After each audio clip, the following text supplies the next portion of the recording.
You walk into the health food aisle. Organic oats, non-GMO granola, whole grain everything. You're doing it right. So why are independent labs finding traces of Roundup weed killer in the exact products marketed as clean? The answer is more interesting than either side of the internet wants to admit. Glyphosate is the world's most widely used herbicide. It's the active ingredient in Roundup.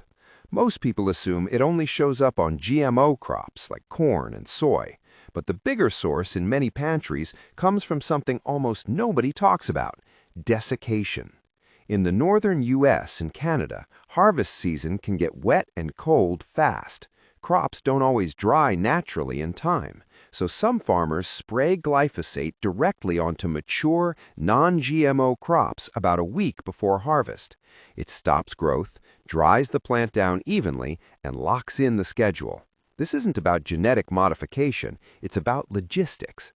The crops most commonly desiccated this way are oats, wheat, barley, lentils, chickpeas, and dry beans, basically the backbone of the ancient grains and plant-based protein aisle. That's why testing keeps circling back to oats. In one widely cited set of tests, glyphosate showed up in over 95% of conventional oat products, with the highest levels in cereals marketed to kids. So does organic fix this? Mostly, but not perfectly. Organic certification bans glyphosate use. An organic farmer cannot spray it. Still, some organic products test positive for trace amounts, and there are three boring, real-world reasons. 1. Spray drift from nearby conventional fields. 2. Shared trucks, silos, and processing equipment in a bulk food system. And 3. USDA Organic certifies the farming process, not every finished product. There's no requirement to test each final batch. Organic is still your best bet for lower exposure, but it's not a magic shield. Some brands go further with certifications that actually test finished products for residues. Not all foods carry the same risk.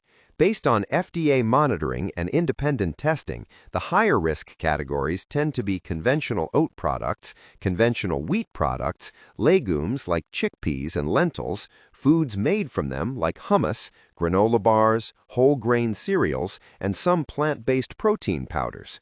One counterintuitive detail: residues often concentrate in the outer grain layers, so whole grains can test higher than refined ones.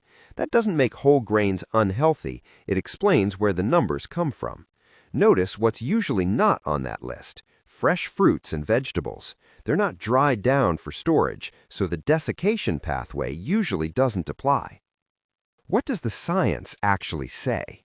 A 2025 review found that while glyphosate residues are widely detected, typical dietary exposure stays well below the acceptable daily intake set by regulators. At those levels, major agencies consider the risk low. Where scientists still push for caution is with kids. Children eat more food per pound of body weight, often the same foods every day, and long-term low-dose effects are still being studied. So what do you actually do with this information? 3 practical moves. First, swap your oats. It's the biggest impact for the least effort. Second, prioritize organic or tested options for foods kids eat on repeat, like cereal and snack bars. Third, eat more whole produce. That alone shifts your diet away from the highest risk categories. The food system isn't as clean as the marketing suggests, but it's also not as scary as the panic suggests.